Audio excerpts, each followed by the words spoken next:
NEET 2027 के लिए dropper का क्या रोड मैप रहना चाहिए, आपको चीजों को कैसे टैकल करना है, ये बहुत अच्छे से आना चाहिए। हाँ, अगर आप ड्रॉपर हैं मतलब कि आपने मिस्टेक्स की है, आपने गलतियां की है, वो गलतियां या तो आप जानते हैं या मैं जानता हूं, क्योंकि मैं भी अपने टाइम में एक ड्रॉपर रहा और आज मैं गवर्नमेंट मेडिकल कॉलेज में हूं। नमस्कार दोस्तों, मेरा नाम है Sunil Machra Chaudhary. I am third year MBBS student from government medical college और आज अपन जिस वीडियो के बारे में बात करने जा रहे हैं वो बहुत ही इंपॉर्टेंट मैटर है डिस्कशन का। तो उसी के बारे में डिस्कस करते हैं कि अगर आप नीट 2027 के ड्रॉपर हैं तो आपको चीजों को किस तरीके से करना चाहिए, चीजों को कैसे टैकल करना चाहिए। अपन सब्जेक्ट वाइज मास्टरी की बात करेंगे। अपन जो मिस्टेक्स आपने की है, मैं नेक्स्ट स्लाइड्स पे आपको सारी मिस्टेक्स बता दूंगा और कहेंगे कि हाँ भैया हमने ये मिस्टेक्स की हैं और इन मिस्टेक्स को हम इंप्रूव करना चाहते हैं और सिलेक्शन लेना चाहते हैं गवर्नमेंट मेडिकल कॉलेज के अंदर, डिफरेंट एम्स के अंदर। तो देखिए बच्चों, आपने जो मिस्टेक्स की है, मिस्टेक्स करना गलत बात नहीं है, गलती इंसान ही करता, लेकिन अगर आप इंप्रूव नहीं करते तो आप सबसे बड़े मूर्ख हैं। तो आइए उन मिस्टेक्स को कैसे इंप्रूव करना है और कैसे सब्जेक्ट वाइज मास्टरी करनी है और पूरे साल किस तरीके से आपको फिजिक्स को, केमिस्ट्री को, बायोलॉजी को अलग अलग तरीके से लेके चलना है और चीजों को कवर करते जाना है। टेस्ट की क्या इंपॉर्टेंस है, टेस्ट एनालिसिस की क्या इंपॉर्टेंस है, साथ ही कौन से क्वेश्चंस आपको लगाने चाहिए और कौन सी स्टडी मटेरियल्स आपको पढ़ना चाहिए, कितने लेक्चर्स आपको देखने चाहिए। आपको इस वीडियो को देखने के बाद शायद नीट 2027 की प्रिपरेशन में कोई डाउट नहीं रहने वाला है, ये मेरा वादा है ना। तो आइए, आपका सिर्फ एक काम होना चाहिए, कुर्सी की पेटी बांध लीजिए और इस वीडियो को बस एंड तक आपको देखना है। बाकी आपको सब कुछ समझाने की, आपको सब कुछ सही गाइड करने की जिम्मेदारी बच्चों मेरी है। आइए शुरू करते हैं। सबसे पहले कि साहब आप फेल क्यों हुए, आपके फेलियर के रीजंस क्या क्या थे। डिफरेंट रीजंस हो सकते हैं, किसी बच्चे का कोई स्पेसिफिक रीजन होगा या फिर किसी बच्चे का कोई स्पेसिफिक अलग रीजन होगा, लेकिन हाँ, कुछ 10 कॉमन पॉइंट्स निकल कर आते हैं जिनकी वजह से एक ड्रॉपर बनता है बच्चा, एक फेलियर बनता है। हाँ, मैं आपको फेलियर नहीं कहूंगा, आपने बहुत सारी चीजें सीखी है अपने ड्रॉप ईयर में। हाँ, आप कहीं 10 नंबर से रह रहे होंगे, कहीं 50 नंबर से रह रहे होंगे। मान लीजिए कि आप बहुत लंबे गैप से सिलेक्शन से चूक रहे हैं, फिर भी टेंशन लेने की जरूरत नहीं है। जो रोड मैप मैं आपको बताने जा रहा हूं, अगर आप उसको detailed, completely structure wise follow करते हैं, देन डेफिनेटली आप नीट 2027 में एक बेहतरीन कॉलेज के साथ एंड अप करेंगे, ये मेरा वादा है। आइए मैं आपको बताता हूं कि आप फेल क्यों हुए। आप कभी नहीं कह सकते कि भैया इन 10 में से मेरा कोई रीजन बाहर था, नहीं हो सकता है until and unless it was a concern of health. अगर हेल्थ की बात है तो हाँ मैं मानता हूं, लेकिन मोस्ट कॉमन रीजंस यही है। सबसे पहला कि आपका प्रॉपर रोड मैप नहीं होना। आपके पास प्रॉपर रोड मैप नहीं होना, ये सबसे बड़ा कारण है कि आपकी प्रिपरेशन में आपके पास पता ही नहीं है कि मुझे नीट के लिए कैसे जाना है, कौन सी चीज को कैसे कवर करना है। दूसरी बात, इनकंसिस्टेंट स्टडी रूटीन। आपके पास कंसिस्टेंसी थी ही नहीं, आप स्टडी रूटीन में बदलाव करते गए, नए नए टाइम टेबल बनाते गए। और लैक ऑफ रिवीजन, सबसे बड़ा रीजन ऑफ फेलियर दो ही होते हैं, लैक ऑफ रिवीजन और lack of question practice. Most common students यही गलती करते हैं। शुरुआत में देखिए, अभी आपके पास जोश है, आपने कोई बैच लिया है, आप बहुत तरीके से पढ़ने वाले हैं, लेकिन क्या टाइम के साथ ये चीजें ऐसे ही रहने वाली है? नहीं रहने वाली। हाँ, मैं कह रहा हूं कि आप लेक्चर्स प्रॉपर देखेंगे, आप पढ़ेंगे प्रॉपर, लेकिन क्या आपके पास प्रॉपर रिवीजन की स्ट्रेटजी होगी? नहीं होगी। तो वही गलती आप कर रहे हो जो आपने पिछले साल की थी। अभी क्या है, स्टार्टिंग का समय, कम क्वेश्चंस मिलते हैं, कम कंटेंट है पढ़ने के लिए, तो जो डीपीपी मिल रही है अपन सारी सॉल्व कर दे रहे हैं, अपन खुश है अपनी लाइफ में, हमें लग रहा है कि इस बार एम्स दिल्ली फोड़ देंगे, लेकिन ऐसा नहीं है। आप जैसे जैसे टाइम के साथ आगे बढ़ते जाएंगे आपको पता चलेगा कि जो कंटेंट आप पढ़ रहे हैं वो बहुत ज्यादा हो चुका है, बहुत ज्यादा क्वेश्चंस हो चुके हैं सॉल्व करने के लिए, नंबर ऑफ चैप्टर्स कवर्ड ज्यादा हो गए हैं। तो उस केस में अपने पास सबसे बड़ा फेलियर का रीजन आता है लैक ऑफ क्वेश्चन प्रैक्टिस। अगर आप क्वेश्चन नहीं लगाएंगे तो आप कभी भी नीट जैसे कंपटीशन में भाग ही नहीं ले सकते। मैं तो कह रहा हूं आप रेस में ही नहीं है अगर आप क्वेश्चन प्रैक्टिस नहीं कर रहे हैं, क्योंकि फिजिक्स और केमिस्ट्री जैसे सब्जेक्ट्स में क्वेश्चन प्रैक्टिस अगर आप नहीं करते हैं तो आप सबसे बड़े मूर्ख हैं। आपको सबसे ज्यादा फोकस फिजिक्स के अंदर क्वेश्चन प्रैक्टिस पे ही देना चाहिए, तो ये बड़ा रीजन है। बाकी सबसे इंपॉर्टेंट रीजन एक ये भी कह सकते हैं, टू मैनी रिसोर्सेज। आपने कभी यहां से पढ़ा, कभी वहां से पढ़ा, आपने आयनिक इक्विलिब्रियम को तो 7 जगह से पढ़ लिया, अच्छे से कर लिया, लेकिन थर्मोडायनेमिक्स छोड़ के चले गए, ये अच्छी बात नहीं है। टू मैनी रिसोर्सेज का होना बहुत गलत बात है। अगर आप अपने रिसोर्सेज पे स्टिक नहीं है तो आप फिर भी रेस से बाहर हैं। छठवा, वीक एनसीईआरटी फाउंडेशन। आपने पढ़ा बहुत, आपने बायोलॉजी में भी अच्छे अच्छे नोट्स बना लिए, सुंदर सुंदर 5-7 पेन यूज करके, लेकिन क्या आपने एनसीईआरटी पे फोकस किया? हाँ, बायोलॉजी में तो चलो आप कर लेते होंगे, लेकिन जब आप बात केमिस्ट्री की करेंगे तो क्या आपने दिल पे हाथ रख के बताइए, क्या आपने ऑर्गेनिक की रिएक्शंस को एनसीईआरटी से रटा? नहीं रटा। क्या आपने फिजिकल केमिस्ट्री के एग्जांपल्स जो कि सबसे इंपॉर्टेंट होते हैं, डायरेक्टली नीट के अंदर उनसे सवाल आता है, क्या उनको सॉल्व किया? नहीं किया। तो ऐसी कॉमन प्रॉब्लम्स है, क्या आपने इनऑर्गेनिक के अंदर इन टेस्ट क्वेश्चन को सॉल्व किया, एनसीईआरटी एग्जाम्पलर के क्वेश्चन सॉल्व किए? नहीं किए ना, तो ये भी बड़ा रीजन है फेलियर का, वीक एनसीईआरटी फाउंडेशन। सातवां और ये भी बहुत इंपॉर्टेंट पॉइंट है, हाँ ये बच्चे नोट नहीं कर पाते हैं, लेकिन सच में ये भी फेलियर का बड़ा रीजन है, बायोलॉजी फोकस प्रिपरेशन। आप पूरे साल बायो ही पढ़ते रह जाते हैं क्योंकि बायो आसान सब्जेक्ट है, ज्यादा मेहनत नहीं लगती है। हाँ, यहाँ पे भी डिफिकल्टी आती है, सबसे ज्यादा नंबर यही कवर करता है नीट के अंदर, लेकिन फिर भी इसका मतलब ये नहीं है कि आप पूरे दिन बायो ही पढ़ते रहें, तो फिजिक्स केमिस्ट्री आपको पीछे की ओर धकेल देगी, तो बायोलॉजी फोकस प्रिपरेशन होना भी अच्छी बात नहीं है। बायोलॉजी अच्छे से कर ली, केमिस्ट्री भी अच्छे से कर रहा हूं, लेकिन फिजिक्स का बहुत ज्यादा डर है, तो भी आप रेस से बाहर हो सकते हैं। फिजिक्स को भी अच्छे से कवर करना पड़ेगा, तीनों सब्जेक्ट को इक्वल वेटेज आपको देना पड़ेगा अगर आपको सिलेक्शन चाहिए तो। 9 नंबर, 50% बच्चे यहीं फेल हो जाते हैं कि टेस्ट नहीं देते हैं, और कुछ देते हैं तो सही से एनालाइज नहीं कर पाते हैं। टेस्ट देना अच्छी बात है, लेकिन अगर आप टेस्ट देकर उसे एनालाइज नहीं कर रहे हैं तो आपका टेस्ट देना भी वेस्ट है। तो इस मिस्टेक को भी कैसे सुधारना है मैं आपको प्रॉपर बताने वाला हूं। और 10 और सबसे बड़ा रीजन, आप पढ़ तो रहे हैं लेकिन आपके पास सही गाइडेंस, सही मार्गदर्शन, सही मेंटरशिप नहीं है, तो आपके पास सही मेंटरशिप का होना भी बहुत जरूरी है। आपके पास एक भैया दीदी वो मेंटर होने चाहिए जो आपको सिलेक्शन की तरफ बढ़ा कर लेके जाएं। क्योंकि देखिए, मेंटरशिप को पहले इतनी जरूरत नहीं थी मेंटरशिप की, क्योंकि कंपटीशन कम था, निकल जाते थे, लेकिन आजकल इस कंपटीशन के दौर में आपको मेंटरशिप की बहुत ज्यादा नीड पड़ती है, क्योंकि आपको सही जब तक रोड मैप, सही स्ट्रेटजी पता नहीं होगी पढ़ने की, तो आप डेफिनेटली रेस से बाहर हो सकते हैं। तो आपके पास सही मेंटरशिप, सही गाइडेंस भी होना चाहिए। आइए एक एक चीजों के बारे में बात करते हैं। सबसे पहले मैं बात करूंगा आपको किस सब्जेक्ट को किस हिसाब से टैकल करना है, यानी कि सब्जेक्ट वाइज मास्टरी। आपको किस सब्जेक्ट में कैसे क्वेश्चन लगाने हैं और किस पॉइंट पे मेन फोकस करना है, एक एक सब्जेक्ट वाइज बात करते हैं। सब्जेक्ट की मास्टरी, आप सोच रहे होंगे कि आपके सिलेबस में कितने सब्जेक्ट हैं? 3 सब्जेक्ट हैं, ठीक है, लेकिन मैं कहता हूं कि आपके सिलेबस में 6 सब्जेक्ट है। आप मान रहे हैं कि आपके सब्जेक्ट में फिजिक्स, केमिस्ट्री और बायोलॉजी है, लेकिन मैं कहता हूं आपके सब्जेक्ट में, सॉरी, आपके सिलेबस में फिजिक्स है, इनऑर्गेनिक है, फिजिकल है, ऑर्गेनिक है, जियोलॉजी है, बॉटनी है। ऐसा क्यों सर? आप इनको 6 डिफरेंट सब्जेक्ट्स क्यों मान रहे हो? जस्ट बिकॉज कि हर एक सब्जेक्ट का अपना ऑरा होता है, वो अपना ऑरा लेके, अपना ऑरा कैरी करके चलता है। एक सब्जेक्ट आपको बोल के ये कहता है कि मेरे बच्चे, अगर तुम मुझे मेरी जो सही स्ट्रेटजी है उस हिसाब से पढ़ेगा तो डेफिनेटली मेरे को मास्टर कर जाएगा। ये हर एक सब्जेक्ट का अपना ऑरा होता है, अपनी स्ट्रेटजी हर एक सब्जेक्ट लेकर चलता है, और 6 तरीके की स्ट्रेटजी होती है 6 सब्जेक्ट को पढ़ने की। एक एक के बारे में डिटेल में बात करेंगे। सबसे पहले मैं आपको बायोलॉजी की बताता हूं। बायोलॉजी में 2 सब्जेक्ट होते हैं, जियोलॉजी और बॉटनी। बहुत अच्छे अच्छे टीचर्स आपको यूट्यूब पे मिल जाएंगे, टॉप क्लास फैकल्टीज। बायोलॉजी के अंदर जो सबसे बड़ी चीज है फोकस करने की, वो है एनसीईआरटी। इसलिए मैंने एनसीईआरटी के ऊपर 5 स्टार लगा दिए हैं। बायोलॉजी 360 नंबर कैरी करता है नीट में, तो अगर आपको 360 में से 360 स्कोर करना है तो आप किस हिसाब से कर सकते हैं, आइए मैं आपको बताता हूं। आपको कौन कौन से स्टेप्स फॉलो करने चाहिए प्रिपरेशन के अंदर। सबसे पहला तो देखिए, सबसे कॉमन चीज है, आपको 2 लिस्ट बना लेनी है, 3 लिस्ट बना लेनी, सॉरी। पहली लिस्ट, लिस्ट ए। बायोलॉजी के अंदर 3 लिस्ट बनाओ, लिस्ट ए, लिस्ट बी और लिस्ट सी। ठीक है, लिस्ट ए में क्या करना है?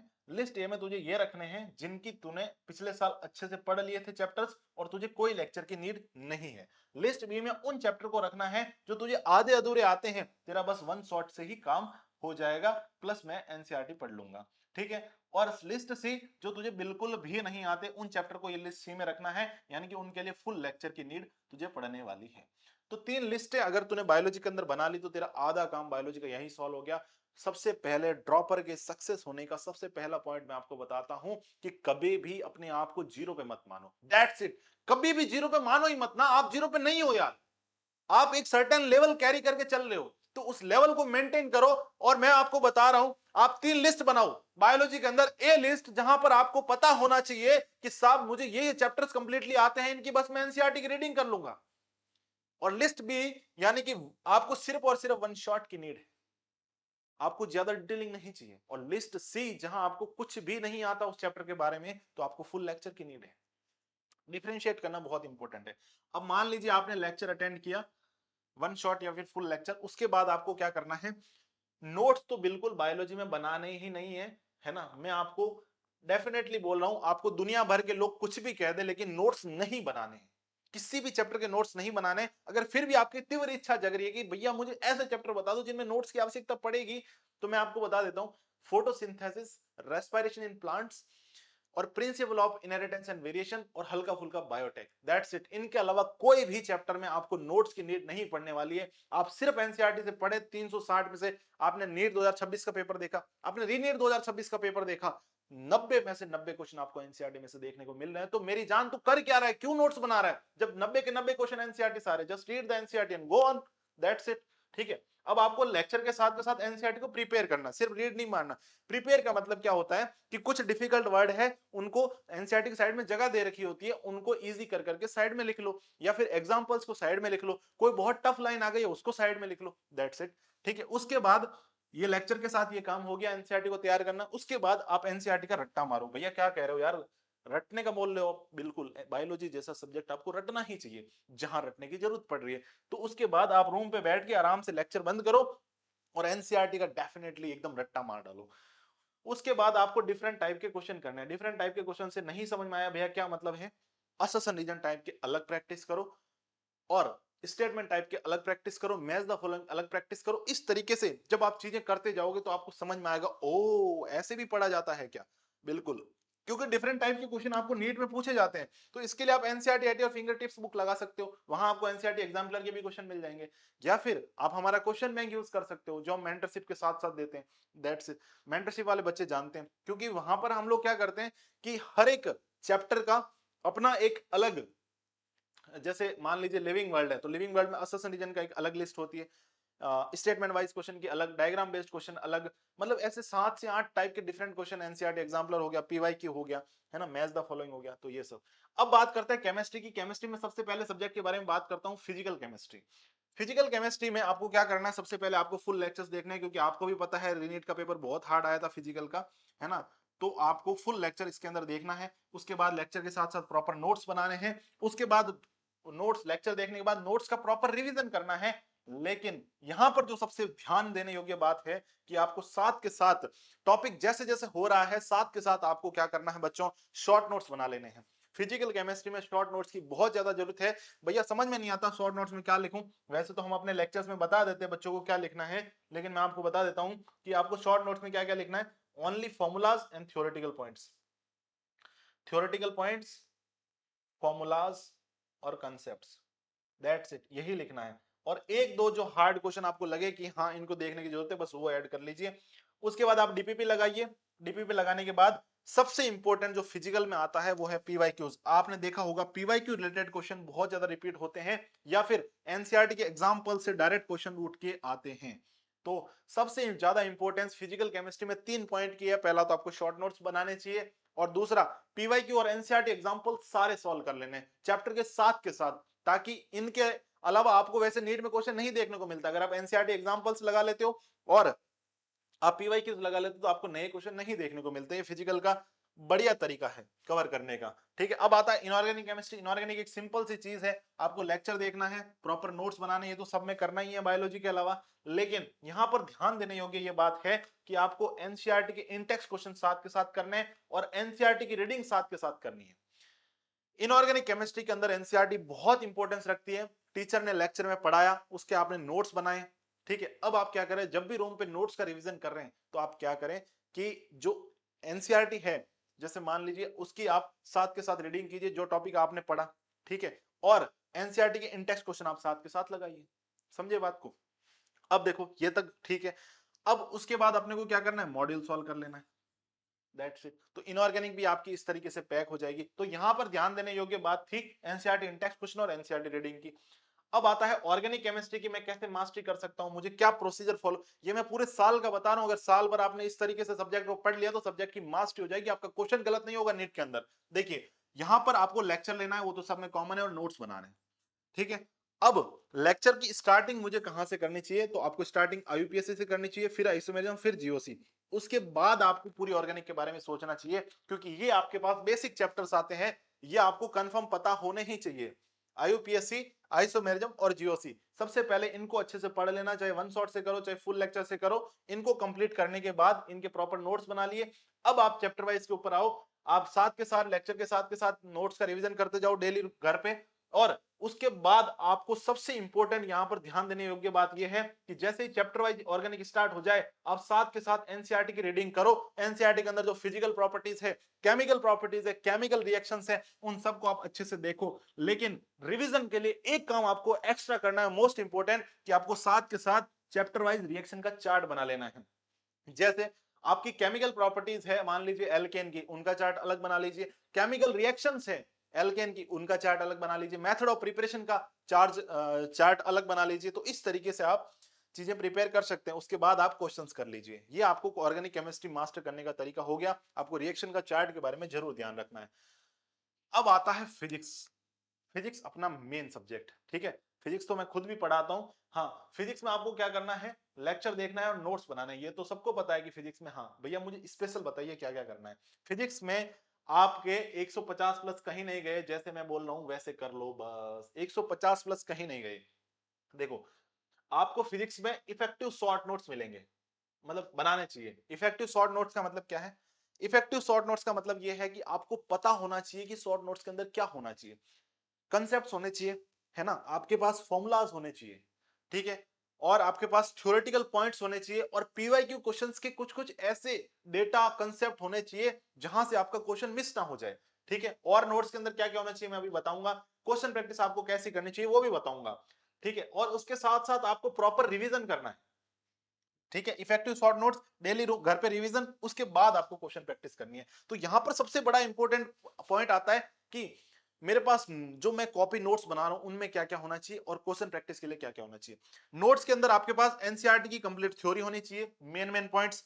आपके पास एनसीईआरटी के डायग्राम्स होने चाहिए। भैया क्यों?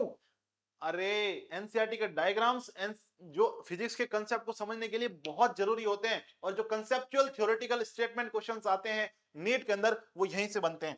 पॉइंट्स टू पॉन्डर आपका नोट्स के अंदर होना चाहिए। कोई भी एक्स्ट्रा थ्योरी, नीडेड थ्योरी आपके पास होनी चाहिए, सारे कंसेप्ट होने चाहिए, सारे फॉर्मूलाज होने चाहिए, और एक्स्ट्रा ट्रिक्स भी होनी चाहिए जिनकी आपको जरूरत पड़ेगी क्वेश्चन को इजीली सॉल्व करने के लिए। और कोई भी अननेसेसरी डेरिवेशन नहीं होना चाहिए। ये आपके नोट्स की क्वालिटी होनी चाहिए जिस भी टीचर से आप पढ़ रहे हैं, ठीक है। और क्वेश्चन प्रैक्टिस आपको कैसी करनी है? एनसीईआरटी के इंटेक्स क्वेश्चन लगाने हैं, एनसीईआरटी एग्जाम्पलर के क्वेश्चन लगाने हैं, नीट के पीवाईक्यूज लगाने हैं, जेईई मेंस के पीवाईक्यूज लगाने हैं। 2024 25 2026 नीट और रीनीट 2026 के जैसे ही क्वेश्चन करने हैं। इजी भी प्रैक्टिस करना है, हार्ड भी प्रैक्टिस करना है, पेपर कैसा भी आता है, एनटीए इज अनप्रेडिक्टेबल, तो आपको हर एक टाइप के क्वेश्चन लगाने हैं। बाय डिफॉल्ट क्वेश्चंस को सॉल्व करना है जो डेफिनेटली अपने को देखने को मिलते हैं, और थ्योरेटिकल क्वेश्चन भी अलग से सॉल्व करने हैं। मैंने आपको बता दिया कि आपके नोट्स में क्या क्या चीजें होनी चाहिए, क्वेश्चन आपको कैसे लगाने चाहिए।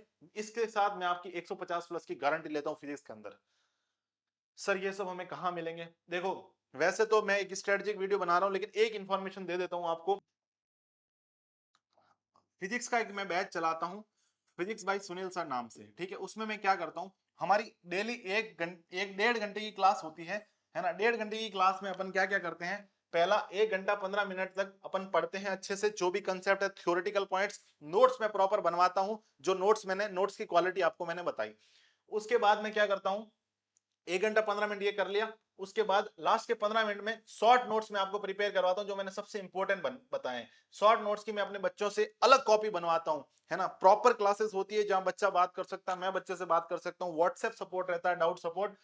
ये शॉर्ट नोट्स में आपसे लास्ट के 15 मिनट में जो भी अपन ने लेक्चर में पढ़ा उसको समराइज करके अच्छे से याद करवाता हूं। साथ ही अब शॉर्ट नोट्स बन गए, रिवीजन के लिए मटेरियल हो गया, नोट्स बढ़िया बन गए। अब रूम पे जाके इसका रिवीजन कर लिया।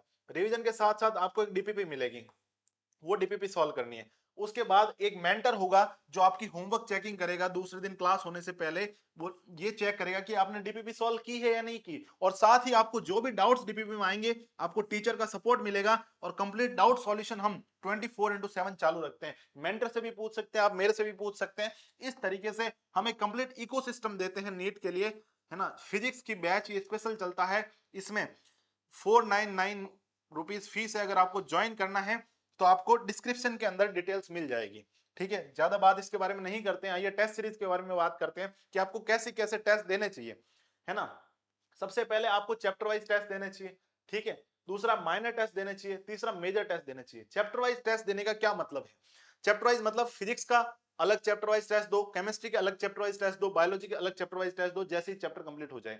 उसके बाद माइनर टेस्ट जो कोचिंग लेती है, मेजर टेस्ट। अब ये तो ठीक है, लेकिन इसका एनालिसिस कैसे करना है? तो आप किसी ना किसी एक बच्चे को पकड़ लीजिए या फिर एक मेंटर को पकड़ लीजिए जो आपका प्रॉपर एनालिसिस करवा दे टेस्ट के साथ साथ, क्योंकि एनालिसिस इसका बहुत इंपॉर्टेंट है। और अगर आप खुद से एनालाइज करना चाहते हैं चीजों को तो कैसे कर सकते हैं, देखिए बताता हूं। आपको पहले पेपर देना है, ठीक है। पेपर देने के बाद आपको यह देखना है कि कौन कौन से क्वेश्चंस आपके गलत हो गए, और आप सोर्स पे जाइए जहां से आपने उस क्वेश्चन को पढ़ा था या फिर उस क्वेश्चन से रिलेटेड थ्योरी पढ़ी थी, और उस थ्योरी को रिवाइज करके फिर से इस क्वेश्चन को सॉल्व कीजिए या फिर अपने मेंटर से डाउट पूछिए और प्रॉपर एनालिसिस आप पेपर का कीजिए। अब बात आती है सिलेबस मुझे सर कब तक कंप्लीट करना है, तो बायो को आप दिसंबर तक खींच सकते हैं मैक्सिमम। आप एनसीईआरटी रखें कि दिसंबर तक आप 360 आउट ऑफ 360 के लायक बन जाएं, और केमिस्ट्री को आप जनवरी तक खींचें, फिजिक्स को आप फेब तक खींचें। दैट्स इट, इससे ज्यादा लंबा नहीं खींचना है, क्योंकि अपने को रिवीजन के लिए भी बहुत टाइम चाहिए होता है लास्ट के टाइम पे। 2 मई को आपका नेट का एग्जाम है, तो शायद 2 महीने तो आपको चाहिए ही। नेक्स्ट बात करते हैं, आपके पास प्रॉपर सिलेबस ट्रैकर होना चाहिए, आपके पास डेली स्टडी प्लानर होना चाहिए। डेली स्टडी प्लानर से क्या समझते हैं आप, कि आपके पास डेली आप प्रॉपर आपके पास टारगेट्स होने चाहिए कि भैया मेरे को आज ये करना है, मुझे इस तरीके से आपके पास डेली आपको क्या पढ़ना है वो प्लानर होना चाहिए। और आपको डेली टू डू लिस्ट बनानी चाहिए। टू डू लिस्ट में क्या क्या होना चाहिए, वैसे तो मैं आपको बोलूंगा कि आप एक मेंटर रखिए अपने साथ, है ना। और हम भी मेंटरशिप प्रोवाइड करवाते हैं, तो अगर आपको पर्सनल मेंटर चाहिए तो आप डिस्क्रिप्शन में डिटेल्स देख सकते हैं। अगर आपको 1-to-1 मेंटरशिप प्रोग्राम ज्वाइन करना है तो एक मेंटर आपका क्या करता है कि आपने जो टू डू लिस्ट बनाई वो आप अपने मेंटर को भेजिए, ठीक है। देखिए टू डू लिस्ट की बहुत इंपॉर्टेंस है, उसमें आपको 3 सेक्शन रखने हैं कि आज आपने कौन से लेक्चर्स देखोगे, आप कौन से लेक्चर्स का रिवीजन करोगे, और आज आप कौन से डीपीपी या कौन से क्वेश्चंस लगाने वाले हो।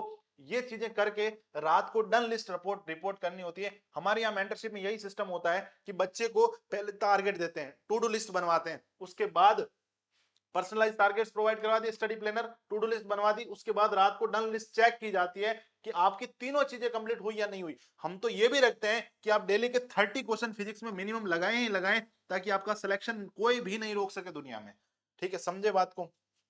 अब आइए, सबसे इंपॉर्टेंट होता है फ्यूल। आपकी गाड़ी बिना पेट्रोल के चल ही नहीं सकती, तो फ्यूल की तरह काम करता है आपका सेल्फ मोटिवेशन, सेल्फ कॉन्फिडेंस। जब तक ये चीजें नहीं है आपके अंदर, तो बिल्कुल बेटा आप लैग कर रहे हैं। आपके अंदर हमेशा ये चीज महकती रहनी चाहिए कि मैं कर लूंगा, मैं कर लूंगा और मैं डेफिनेटली कर लूंगा। जब तक ये पॉइंट आपके अंदर नहीं है तो आप लैग कर रहे हैं, है ना। ये सेल्फ कॉन्फिडेंस और सेल्फ डाउट को दूर करता है, सेल्फ डाउट को दूर करता है और सेल्फ कॉन्फिडेंस लेके आता है कि भैया मैं कर लूंगा, है ना। तो बिल्कुल बेटा तुम कर लोगे, बस सही स्ट्रेटजी सही तरीकों को फॉलो करना आपको आना चाहिए, ठीक है। अब आपको चाहिए राइट 1-to-1 मेंटरशिप, ठीक है। जो मैंने बताया शायद वो सबसे अच्छा और यूनिक है। मुझे लगता है कि इस तरीके से अगर आप पढ़ेंगे तो आप जरूर अपने ड्रीम कॉलेज पहुंचने वाले हैं। आपको बिल्कुल चिंता नहीं करनी है कि मैं कैसे करूंगा, कैसे होगा, सब हो जाएगा बेटा, है ना। चिंता नहीं करनी है, बस जो रोड मैप बताया है उसको पूरे साल फॉलो करना है, टेस्ट को प्रॉपर एनालाइज करना है, personal target to do list के ऊपर काम करना है। अब मैं आपको बताता हूं राइट 1-to-1 मेंटरशिप क्या होती है। आपको अगर किसी की मेंटरशिप ज्वाइन करनी है तो उसके अंदर ये पॉइंट्स होने चाहिए कि आपका प्रॉपर टेस्ट एनालिसिस वो मेंटर साथ बैठ के करवाए। और मेंटरशिप जब भी ज्वाइन करो आपको 1-to-1 मेंटरशिप ही ज्वाइन करनी है। दूसरी मेंटरशिप का बेटा कोई मतलब नहीं है, ग्रुप मेंटरशिप का तो कोई भी मतलब नहीं है। आपको डेली टारगेट्स जो मेंटर प्रोवाइड करवाए उसके साथ रहना है।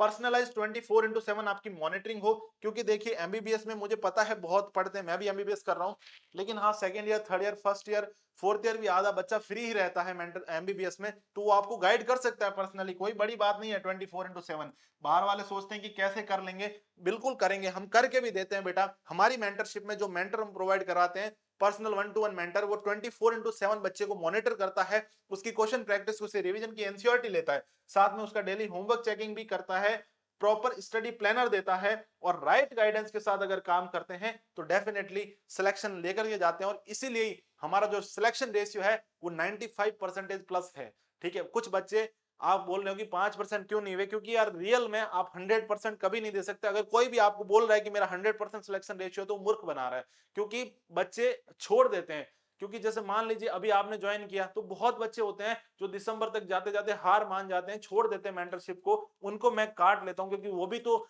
शायद मतलब बच्चा रेस्पॉन्स ही नहीं करे तो मेंटर भी क्या कर सकता है। तो 95% बच्चों को तो हम खुद ही खींच के लेके जाते हैं और सिलेक्शन करवा देते हैं। तो ये हमारा रेशियो है, बहुत बेहतरीन मेहनत के साथ हम प्रिपेयर करवाते हैं। तो ठीक है, मैं अपनी मेंटरशिप के बारे में बता देता हूं कि हम भी एक 1-to-1 मेंटरशिप प्रोग्राम चलाते हैं, बहुत ही अफोर्डेबल और लो फीस में, सिर्फ 499 4999 में पूरे साल, मतलब 5,000 रुपए में आपको पूरे साल, ये मान लीजिए कि बिल्कुल आपको मतलब 500 रुपया पर मंथ हो गया, 10 महीने 500 रुपया पर मंथ, यानी कि आप ये मान लीजिए 16-17 रुपए डेली के, और आपको एक एमबीबीएस का पर्सनल मेंटर गाइड कर रहा है 24/7। आप सोच सकते हैं।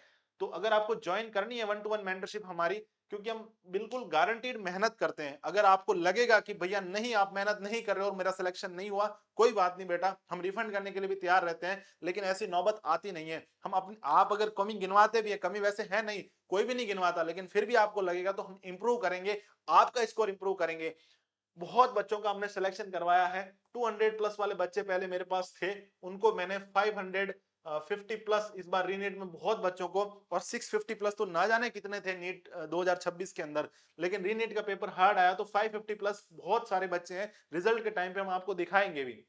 देखिए, एंड्रॉइड और आईओएस में अगर आपको ज्वाइन करना है तो या तो आप इस नंबर पर व्हाट्सएप कर सकते हैं 9259811556, या फिर आप एंड्रॉइड में नीट स्पार्क ऐप को डाउनलोड करके ज्वाइन कर सकते हैं। अगर आपके पास आईओएस है तो आप माई इंस्टीट्यूट ऐप डाउनलोड कीजिए और ऑर्गेनाइजेशन कोड यूज कीजिए XTWGNU। बाकी डिटेल्स आपको मेंटरशिप की हमारे डिस्क्रिप्शन में मिल जाएगी।